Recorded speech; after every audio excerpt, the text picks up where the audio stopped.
పరిశుద్ధుడైన యోహాను రాసిన సువార్త 20వ అధ్యాయం మొదటి 3 వచనములు చదువుకున్నాం. ఆదివారంలో ఇంకనూ చీకటిగా ఉన్నప్పుడు మగ్దలేనే మరియ పెందలకడ సమాధి ఎదుకు వచ్చి సమాధి మీద ఉండిన రాయి తీయబడి ఉండుట చూచిన కనుక ఆమె పరిగెత్తుకుని సీమోను పేతురు వద్దకు యేసు ప్రేమించిన మరి యొక్క శిష్యుని ఎత్తుకుని వచ్చి ప్రభువును సమాధి నుండి ఎత్తుకుని పోయి ఆయన ఎక్కడ ఉంచులో ఎరుగమని చెప్పాను.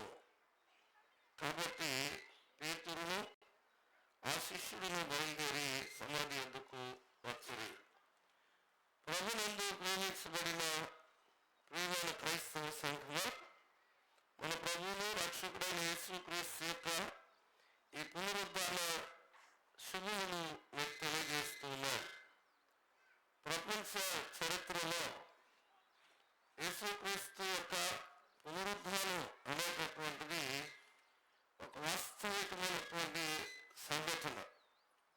మానవాళి రక్షణార్థమై ఆయన పాపుల చేతికి అప్పగించబడి మరణించి 3వ దినమున తిరిగి లేపబడవలసినదని ఆయన భూమి మీద పరిచయం చేస్తున్న దినాల్లోనే ఏ రీతిగా చెప్పారో అదే రీతిగా ఆయన 3వ దినాన ఆ సమాధిని జయించి పునరుద్ధారుడైనటువంటి ఈ సందర్భాన్ని ప్రపంచ క్రైస్తవ సమాఖ్యతో కూడా కలిసి అగ్ని పరిశుద్ధులను జ్ఞాపకం చేసుకుంటూ మన దేవుని సంఘంలో ప్రాతకాలంగా కూడి ఆరాధన చేస్తున్నాం. మరి ఈ పునరుద్ధానం చుట్టూ అనేక పరిస్థితులు జరిగాయి.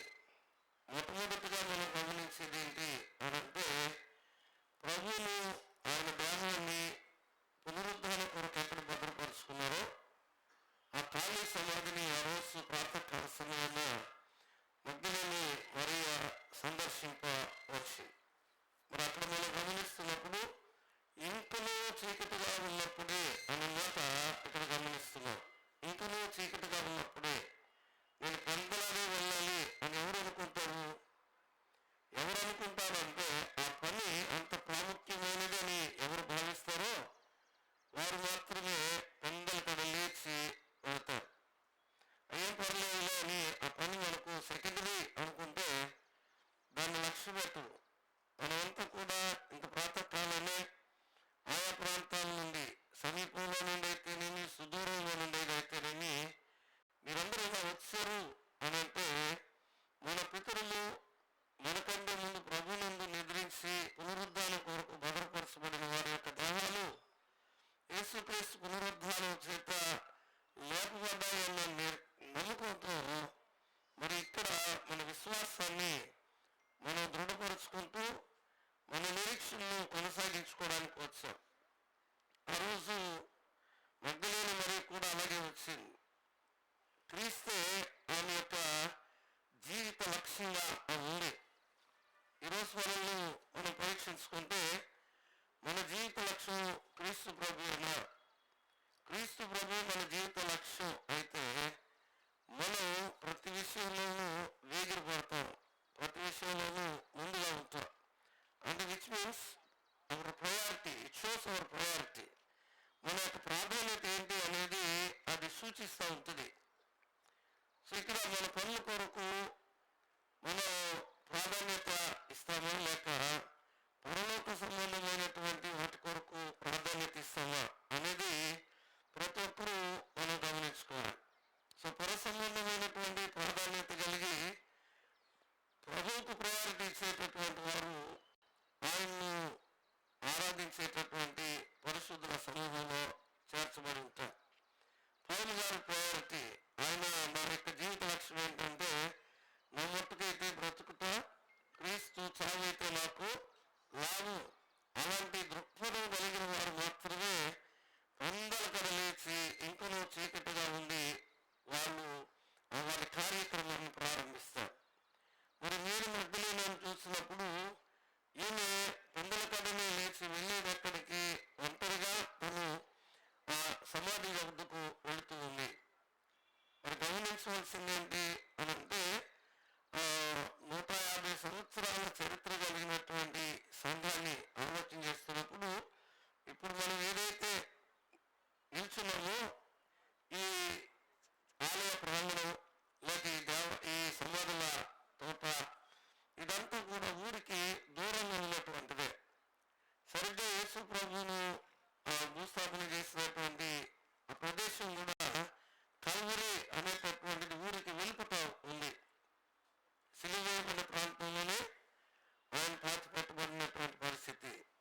ఊరికి వెలుపట్టున్నటువంటి ఆ ప్రదేశానికి ఊర్లో నుండి పెందలకడనే ఒక స్త్రీ అక్కడికి వెళ్ళడం అనంటే ఆమె యొక్క ఆసక్తి, లేఖనం ఏం చెప్తుందంటే యెహోవా పనిని అశ్రద్ధగా చేయవాడు శాపగ్రస్తుడు అని మాట్లాడుతుంది. ఇది దేవుని పని నేను అశ్రద్ధగా చేయకూడదు, అలక్ష్యంగా తీసుకోకూడదు. ప్రతి ఒక్కరికి ఈ దృఢ సంకల్పం ఉండాలి. సమాధి వద్దకు వచ్చింది ఆవిడ. సమాధి మీద ఉండిన రాయి తీసివేయబడ్డ చూచినాను. పరిగెత్తుకుని వెళ్ళి సీమోను పేతురు వద్దకును యేసు ప్రేమించిన మరి యొక్క శిష్యుని వద్దకు అంటే భక్తుడైన యోహాను వద్దకు పరిగెత్తి why she was so worry, ఎందుకు ఆమె అంత ఆదుర్దా పడుతుంది అంటే ఆమె ప్రేమించిన ప్రభు, ఇన్ అదర్ వర్డ్స్ ఆమె యేసు ప్రభు చేత స్వస్థత పరచబడింది. గతంలో ప్రభు పరిచయంలో ఆమె 7 దెయ్యముల చేత పీడింపబడుచున్నటువంటి వ్యక్తి. అలాంటి బాధల నుండి ప్రభు తనను విడుదల చేసి ఆ రోజు నుండి ప్రభువును ఆమె రక్షకునిగా అంగీకరించింది. కాబట్టి ఆయన శరీరం సమాధిలో లేకపోవడం చూసి చాలా మానసికమైనటువంటి ఆందోళనకు గురి పరిగెత్తుకుని వెళ్ళి పేతురు యోహానుకు చెప్పినట్టుగా చూస్తున్నారు. చెప్పడం మాత్రమే కాదు, మరలా తిరిగి సమాధి వద్దకు వచ్చినాడు. ఆయన సమాధిలో లేదనే సంగతి తెలుసు. మరి సమాధి దగ్గరకు మరలా తిరిగి ఎందుకు వచ్చినట్టాము అంటే ఇందాకే మాట్లాడాము, ఆమె జీవితంలో ప్రభువే ప్రయారిటీ. ఆమె జీవితంలో నిరాశ ఎదురైనా కూడా తన లక్ష్యాన్ని, గమ్యాన్ని ఆమె వదిలిపెట్టట్ల. సో ఇక్కడ నిరాశ ఎదురైనప్పుడు ప్రభు కోసం ప్రయాసపడడం మానేస్తాం అనుకుంటున్నాం. కానీ ఆమె దగ్గర నేర్చుకోవాల్సింది ఏంటంటే నిరాశ ఎదురైంది, నిస్పృహ కలిగింది, అయినా ప్రభు కోసం వెతుకులాడడం ఆమె వల్ల. సో ప్రభు లక్ష్యంగా కలిగినటువంటి వాళ్ళు ఎవరైనా సరే ఎంత నిరాశ ఎదురైనా ప్రభు కొరకు వేచి ఉంటారు అనే సంగతి ఇక్కడ మనం గమనిస్తున్నాం. మరి ప్రభు అన్నారు 12 మంది శిష్యులకు ప్రభు ముందుగానే జ్ఞాపకం చేశారు. ఆయన వారి ద్వారా సమస్త ప్రపంచాన్ని కూడా ఆయన ఆహ్వానించారు. ప్రయాసపడి భారం మోసుకుంటున్న సమస్త జనులారా నా దగ్గరకు రండి, నేను మీకు విశ్రాంతి కలుగజేయదును అని. మరి ఆ విశ్రాంతి అనుభవం ఆమె కలిగి ఉంది. అందువల్లే ఆమె పెందలకడనే లేచి ప్రభువును ఎదుర్కోవడానికి పరిగెత్తుకుని వచ్చినట్టుగా మనం గమనిస్తున్నాం. అదే సందర్భంలో మరి సమాధి దగ్గరికి రాగానే ఎదురైనటువంటి అనుభవం ఏంటంటే ఎంటీ ట్యూమ్, ఖాళీ సమాధి కనబడింది. ఎప్పుడైతే ఖాళీ సమాధి దర్శనం ఇచ్చిందో ఆ స్త్రీ చాలా మానసికమైన సంఘర్షణకు గురైనట్టుగా మనం అక్కడ గమనిస్తాం. అయితే ప్రభు అయినటువంటి దేవుడు తన వర్తమానాన్ని దూత ద్వారా తెలియజేశారు.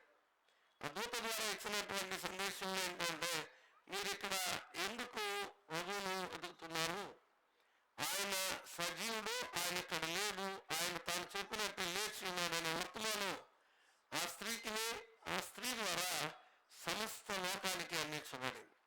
సో ఈరోజు మనం మన ప్రియుల పునరుద్ధాన కొరకు భద్రపరుచుకున్నటువంటి ప్రాంగణంలో చేరి కొంతమంది భక్తి శ్రద్ధలతో దేవుని స్మరించుకుంటూ మా ప్రియులు పునరుద్ధానం చెందారనే విశ్వాసంతో ఉన్నవారు కొందరైతే మన ప్రియులు పంచి ఇచ్చినటువంటి ప్రేమ అనురాగం తలుచుకొని వినిపించేటటువంటి వారు కూడా కనబడతారు. అందుకని పౌలు గారు అంటారు, ప్రియులారా నిరీక్షణ లేని ఇతరుల వల్ల మీరు దుఃఖపడద్దు, ఆయన సజీవుడు. మరి మేరీ మగ్దలేనే విషయంలో మనం గమనించేది 4 గంటల సాక్ష్యం ఆమె బ్రతుకులో కనబడింది. మొట్టమొదటిది ఏంటి అని అంటే ఆమె యేసును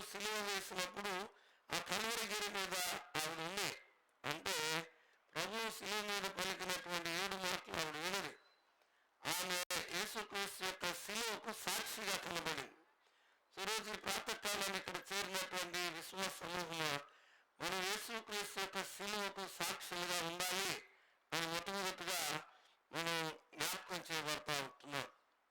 రెండవది, ఆమె యేసు ప్రభువును సమాధి చేసినటువంటి పరిస్థితి అంతా వీక్షించింది. అంటే ప్రభు సమాధి చేయబడ్డాడు అనడానికి ఆవిడ ప్రబలమైనటువంటి నిదర్శనంగా కనబడుతుంది. ప్రభు ఆయన సిలువ వేయబడ్డాడు. ఆ సిలువలో ఆయన తండ్రి అయిన దేవునికి తన ఆత్మను అప్పగించాడు. అప్పగించిన తర్వాత అరిమతయి యోసేపు వచ్చి అతడు తెగించి పిలాతు వద్దకు వెళ్ళాడు అనమాట. పిలాతు ఆ రోజుల్లో రోమన్ గవర్నర్. ఆయన దగ్గరికి వెళ్ళి ఎవరి దాన్ని అడుగుతుంది అంటే ఆ సిలువ మానవుని వేలాడ వేయబడినటువంటి వాడు శాపగ్రస్తుడని లేఖనం. ఒక శాపగ్రాహిగా సిలువ వేయబడినటువంటి ఒక వ్యక్తి దేహం నాకు కావాలని అడగడానికి ఆమెకు ఎన్ని గట్స్ కావాలి, ఎంత ధైర్యం కావాలి. పిలాతు దగ్గరికి వెళ్ళి అడిగింది ఆవిడ, నాకు ఇవ్వు. ఆయన అడిగాడు, నాకు ఇవ్వండి అని. దేహం ఆయనకి ఇవ్వు అని చెప్పినప్పుడు ఆయన దేహాన్ని సిలువ మీద నుండి దించి శుభ్రమైన నారబట్టతో ప్రభు దేహాన్ని చుట్టి ఆయన్ను సమాధి చేసినటువంటి పరిస్థితి. నికోదేము కూడా అదే సమయానికి వచ్చాడు. నికోదేము కూడా ఆయన 150 సేర్లు అదురు తీసుకుని వచ్చి యేసు దేహానికి వారు అప్లై చేశారు.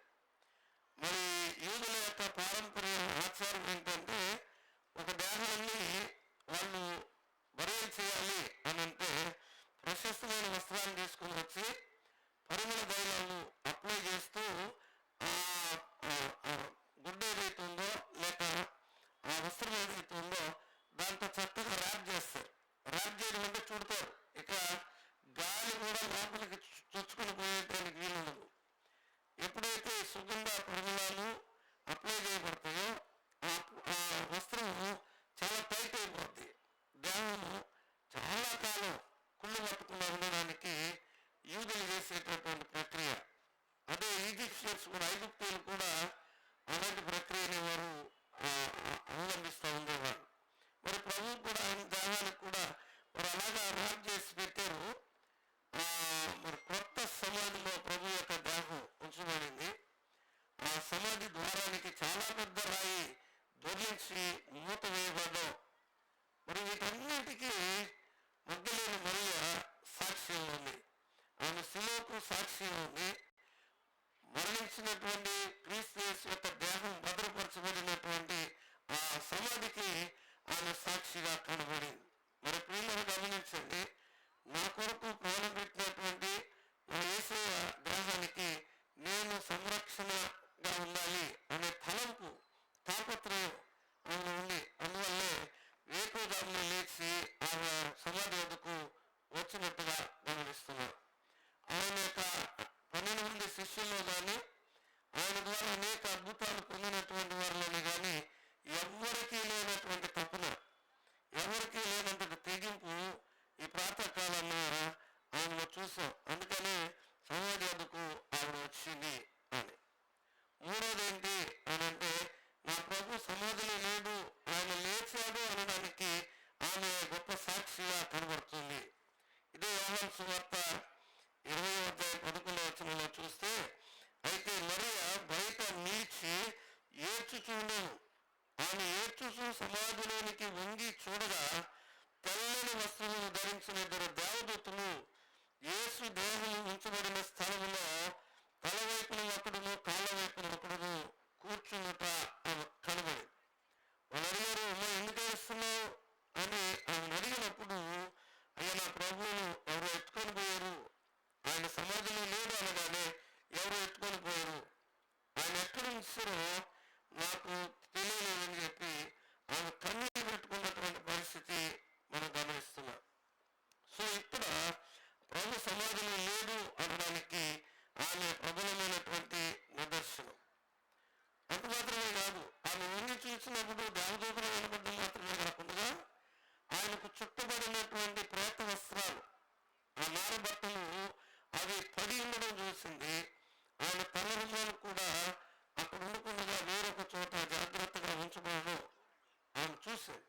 ఇవన్నీ ప్రభు పునరుద్ధారుడైనాడు అనడానికి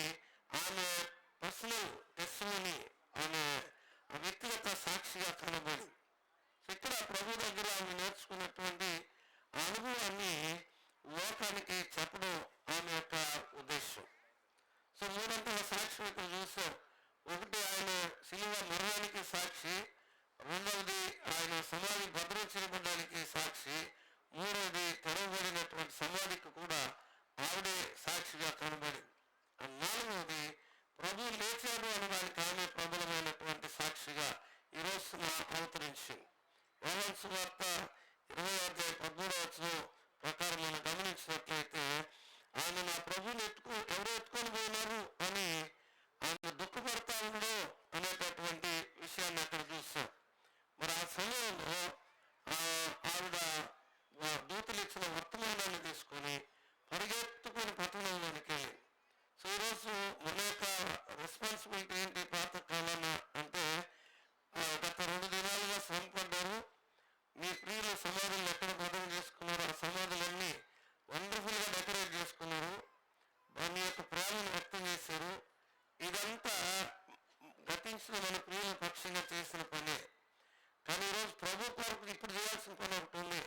ఏంటి అని అంటే, లోకములోనికి త్వరగా వెళ్ళి నా ప్రభు నా కొరకు మరణించిన నా యేసయ్య సమాధిలో లేడు, ఆయన లేపబడి ఉన్నాడు అనేటటువంటి సంగతిని మరి లోకానికి చెప్పారు. ఈ వీళ్ళు ఎలా వెళ్ళారు? మహానందంతో లోకంలోకి వెళ్ళి పునరుద్ధానమైనటువంటి ప్రభువును వారు ప్రకటించినట్టుగా మనం ఇక్కడ గమనిస్తున్నాం. సో ఇప్పుడు this is our primary responsibility to the morning. ఈరోజు ప్రాతకాలంలో మన యొక్క ప్రాథమికమైనటువంటి బాధ్యత ఏంటంటే సమాధిని అలంకరించుకొని మనం సంతోషపడడం మాత్రమే కాదు, పునరుద్ధానమైన ప్రభువును గురించిన సువార్త లోకానికి చెప్పాల్సినటువంటి బాధ్యత మనందరి మీద ఉంది. ఆయన లేచాడు, నా ప్రభు సజీవుడు, ఆయన చెప్పినట్టే ఆయన మరణాన్ని జయించి తిరిగి లేచాడు. మరి ఆ రోజున తెరవబడిన ఖాళీ సమాధి ఈ రోజుకి యెరూషలేము పట్టణంలో తెరవబడి ఉంది. కోట్ల మంది భక్తులు వెళ్ళి తెరవబడినటువంటి సమాధిని వీక్షిస్తా ఉన్నారు. నా ప్రభు ఇందులో లేడు, ఆయన సజీవుడు, ఆయన నా బ్రతుకులో ఉన్నాడు, నేను జీవిస్తున్నాను అని అంటే నా బ్రతుకు మూలంగా ప్రభు ఆయన జీవిస్తున్నాడు. సో క్రైస్తవ సంఘం తీసుకోవాల్సిన నిర్ణయం ఏంటి అని అంటే పౌలు గారు చెప్తున్నారు. ఏమంటారా ఆయన? నేను ఇప్పుడు జీవిస్తున్న ఈ జీవితం నన్ను ప్రేమించి నా కొరకు ప్రాణం పెట్టి తిరిగి లేచిన నా యేసయ్యది. అది ఆయన యొక్క నిర్ణయం. సో మన నిర్ణయం ఏంటి? నేను ఇప్పుడు బ్రతుకుతున్నాను అంటే నా కొరకు మరణాన్ని జయించి తిరిగి లేచిన నా యేసయ్య ద్వారానే నేను బ్రతుకుతున్నా. సజీవుడైన యేసును నేను మృతుల్లో వెతకట్లా, సజీవుడైన యేసును నా శరీరం ముందు నా జీవితం ద్వారా లోకానికి నేను ప్రకటిస్తున్నాను. ఇది క్రైస్తవ జీవితం యొక్క అనుభవం కావాలి ఈ రోజున. అందుకని ఆమె యేసు శిలువ మరణానికి సాక్షిగా మారింది. యేసు యొక్క సమాధి చేయబడినటువంటి దానికి గుర్తుగా ఆవిడ ఉంది. మూడవ ఆయన సమాధిలో లేడు అనడానికి ఆవిడ సాక్షిగా ఉంది. నా ప్రభు లేచాడు అనడానికి ఆవిడ సాక్షిగా ఉంది. ఈ 4 గంటల సాక్ష్యం ఆవిడ దగ్గర ఉన్నప్పుడు మన జీవితం ఒక్క సాక్ష్యం పెట్టుకొని బయటకెళ్దాం. నా ప్రభు సజీవుడు, ఆయన నాలో బ్రతుకున్నాడు. ఆయన చెప్పాడు, నన్ను చూసిన వాడు తండ్రిని చూస్తున్నాడు అని చెప్పాడు ఆ రోజున. ఈరోజు క్రైస్తవ విశ్వాసిని చూసే ప్రతి లోకం మరి ప్రభు సజీవుడైన ప్రభువును చూడాలి. ఆ దృక్పథం, ఆ స్థిర నిర్ణయం మన బ్రతుకులో మనం కలిగి ఉండాలి. వీరందరూ మృతులై సమాధిలో ఉన్నారు అని మనం అనుకున్నామేమో, కానీ కాదు, వారు లేపబడ్డారు. లేపబడ్డ ఇన్ సెన్స్ దానియేలు గారు చెప్పినట్టు, లేఖనం చెప్పినట్టు కొందరు నిత్య జీవం పొందడానికి లేపబడి ఉన్నారు, కొందరు నిందల పాలవడానికి లేపబడి ఉన్నారు. నిత్య జీవం వేరు, నిందల పాలవడం వేరు. సమాధిలో లేరు, వారి యొక్క దేహాన్ని ఇక్కడ వదిలిపెట్టారంటే వారి యొక్క ఆత్మకు దేవుడు ఇచ్చిన డెస్టినేషన్ వాళ్ళు చేరారు, ఆ గమ్యాన్ని వారు చేరారు.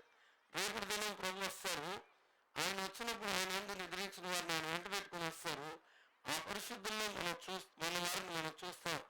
వారిని ఎదుర్కొని వారితో పాటు ప్రభుత్వ సదాకాలం మనం ఉంటామన్న స్థిర నిశ్చయత కలిగి ఇక్కడి నుండి సజీవుడైన ప్రభువును లోకానికి ప్రకటిస్తూ మనం కూడా ప్రభువుకు సాక్షులుగా వర్ధిల్లడానికి పరిశుద్ధాత్మైన దేవుడు తన దివ్య సాయము, తన నడిపింపు మనకు అనుగ్రహించి కాపాడుగాక. ఆమేన్. మేరీ మగ్దలేనే సమాధి వద్ద విలపించినటువంటి ఆ విలాపాన్ని ఈ సమయంలో మనం పాడుతున్నాం.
మేరీ మగ్దలేని యొక్క విలాపం, ఏది యేసు నా ప్రియుడు, అయ్యో ఎందు చిక్కును, పాప బాధలు ఎంతో నిండు, నేను వాటిని భరింపజాలను, నా విశ్రాంతి అయినా నా నాదుడు ఎక్కడున్నాడో, వేగ రేపగళ్ళు రాత్రి మగళ్ళు నేను వెతుకుచుంటాను. ఆవిడ దూతలు తన్నమాట, అయ్యో యేసు కాను రాక నాకెంతో బాధ కలిగాను, నాకు యేసు చిక్కుదాకా నేను విశ్రమింపబోవును. అయ్యో నాకు ఒకవేళ రెక్కలున్నాయి కదా, ఎంత కష్టమైనా సరే కొండలైనా లోయలైనా దాటి నా యేసుని వెతుకుదును అని ఆమె పాడినటువంటి విలాపం విశ్వాస జీవితానికి రక్షణకరంగా మారునుగాక. ప్రార్థన చేసుకున్నాం. ప్రేమపూర్ణుడైన మా ప్రియ పౌలుకు తండ్రి, పరిశుద్ధుడైన దేవ, నీ ప్రశస్తమైన నామం బట్టి నీకు వందనాలు, స్తుతులు, స్తోత్రాలు చెల్లించుకుంటున్నాం. ఆరోగ్యకరమైన ప్రాతకాలంలో ప్రభా నీ బిడ్డలైన మేము ఈ పునరుద్ధరణ అనుభవం కొరకు తండ్రి మా ప్రియులను ఎక్కడ భద్రపరుచుకున్నామో ఆ చోట చేరి మా విశ్వాస్యతను వ్యక్తం చేసుకుంటూ మా నిరీక్షణను దృఢపరుచుకుంటూ ఈ సమయంలో నీ సమయంలో కూడి ఉన్నాం. మా ప్రియులు అనేకులు ఆయా ప్రాంతాల నుండి తమ వారిని ప్రేమించారు. తమ వారిని ఎక్కడ భద్రపరుచుకున్నారో ఆ సమాధి ప్రాంతాన్ని పరిశుభ్రం పరుచుకొని దివ్యమైనటువంటి రీతిగా అలంకరించుకొని వారి మీద తమకున్న మొక్కును వారు చాటారు. అదే రీతిగా మా ఆత్మల కాపరి అధ్యక్షుడైన యేసయ్యను ప్రేమించే వారున్నాను. ప్రభువా, మరి నీ కొరకు మమ్మల్ని మేము పౌనార్పణంగా పోయబడ్డానికి మా జీవితాలనే ప్రభువా నీ కొరకు మేము సుగంధ ద్రవ్యాలుగా మార్చుకొని లోకంలో నీ ప్రేమను, నీ యొక్క అత్యున్నతమైనటువంటి ఈ పునరుద్ధరణ అనుభవాన్ని ప్రకటించే విధంగా, చాటించే విధంగా ఈ బిడ్డలను మమ్మల్ని అందరినీ మీ చేతులను సాధనాలుగా మీరు వాడుకోండి. ఆ రోజున 7 దయ్యముల చేత బాధింపబడుతున్న మగ్దలేని మరియను విడుదల చేయడం దగ్గర ఆమె జీవితం ఎంత ధన్యమైందో, ఆమె హృదయం ఎంత నెమ్మది పొందిందో, ఆమె బ్రతుకులో ఎంత ప్రశాంతత వచ్చిందో, మా బ్రతుకులను పాప భారముల చేత మేము మూలుగుతూ ఉన్నప్పుడు, వేదన పడుతున్నప్పుడు మా కొరకు నీ కుమారుని ఇచ్చి ఆయన జీవితం ద్వారా, ఆయన శిలువ మరణం ద్వారా మా పాపములన్నింటికీ పరిష్కారం చేశారు. మమ్మల్ని కూడా మగ్దలేని మరియలాగా విడుదల చేశారు, స్వస్థతనిచ్చారు, స్వతంత్రంగా చేశారు. నీ ప్రేమకు ఏమిచ్చి మేము రుణం తీర్చుకోగలం. మా పూర్ణ హృదయంతో కృతజ్ఞతాస్తుతులు చెల్లిస్తున్నాం. మా రక్షకుడైన యేసు మా కొరకు మరణించారు, పాతిపెట్టబడ్డారు, తిరిగి లేపబడ్డారు. ఆయన సజీవుడు, ఆయన మృతుల్లో లేడు.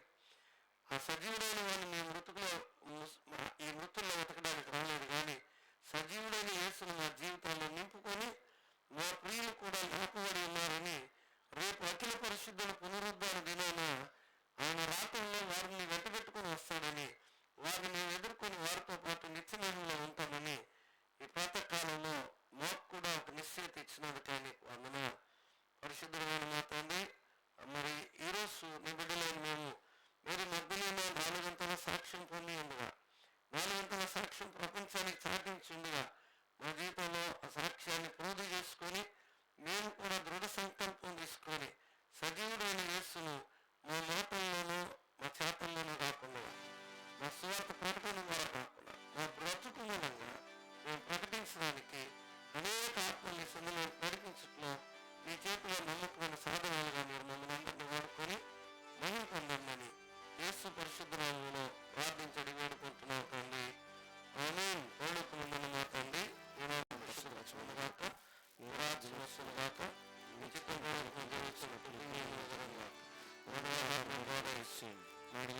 చేసిన వారిని మేము చెల్లించిన అపరాధం క్షమించి రాజ్యము శక్తి మన ప్రభు యేసుక్రీస్తు కృపయు, పరమ తండ్రి అయిన దేవుని యొక్క ప్రేమయు, పరిశుద్ధాత్మ యొక్క నియమమైన సహవాసం కాపుదల సదాకాలం అందరికీ తోడైండును గాక. ఆమేన్. 286వ కీర్తన, మా దేవ రక్షకుని కీర్తన 3 వచనాలు పాడుకున్నాం.